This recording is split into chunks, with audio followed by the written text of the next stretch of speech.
Hello guys, welcome back to my channel. I hope कि आप लोग अच्छे होंगे। आज फिर एक मैं धांसू वीडियो पे रिएक्शन करने वाला हूँ जो कि क्रैकमैन चैनल से है और जो कि बहुत ही फनी से भरपूर है। थोड़ा भी वीडियो स्किप ना करें और जो भी भाई हमारे चैनल पर नए हो चैनल को सब्सक्राइब करें, साथ में बेल आइकन दबा दें ताकि जो भी वीडियो अपलोड करूँ सबसे पहले आप तक पहुँच सके। तो चलिए आज का वीडियो स्टार्ट करते हैं।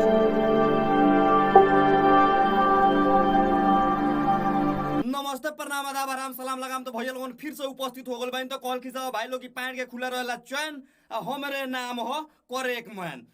सुपर यार, बहुत ही जबरदस्त इसका वीडियो आज के रहता है। बकचोदी के तो कैमरा मैन सुतल लोग के जगा दो आ झट देना एक और बहन चो वीडियो लगा दो। अरे भौजी कोची उठावे के बात लहंगा तनी उठा के देखबू।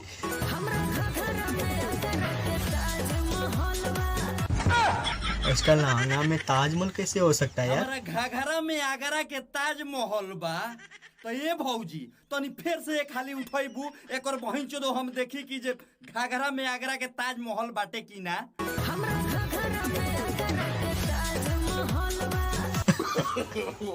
ताजमहल नहीं कुछ और है भाई। साला बोका कोची होई को तारी रे। अरे साला भौजी के घाघरा में आगरा के ताजमहल बाटे की ना उहे देखो तानी।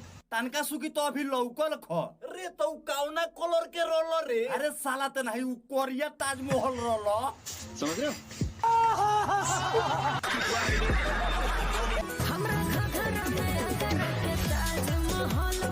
तो ये भौजी काहेला हमरा लड़वा पे हो गेला बेचैन भइल बाड़ू ताहार बहिन चोदो। रे साला काहे खिसिया गइली रे। रे साला त नहीं झाट महल के बहन चोद त नहीं ताजमहल कहतिया भौजी। घरे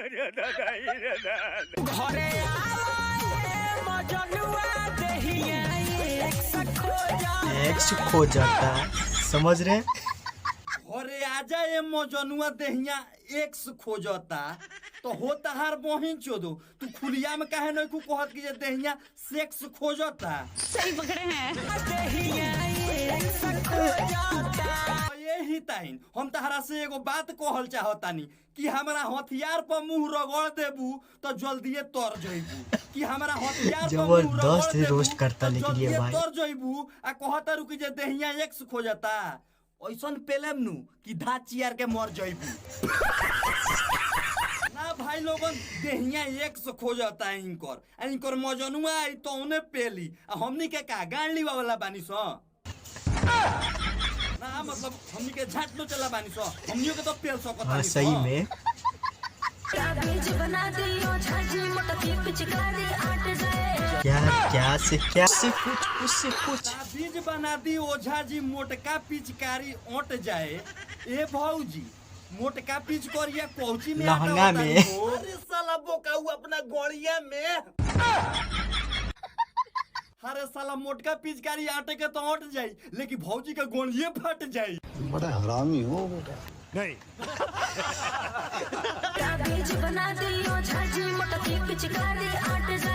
तो ये ही टाइम तोहरों से एगो बात कहल चाहतानी हम गुटका खानी हम फाड़ के कि गुटका खानी हम फाड़ के आ मोटका पिचकारी आटावे के बात करतारू।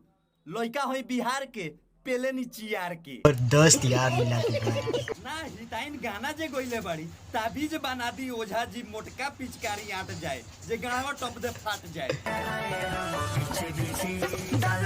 समझ रहे हैं ना?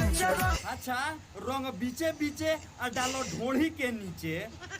ए भौजी गणिया के पीछे कहतर डाले के का हम समझ गइल बानी आगवा ये सही पकड़ा डाले के। अरे साला उमे रंग थोड़े डालल जाला, उमे हथियार डालल जाला। अरे बाप रे, ये तो धोती खोल रहा है।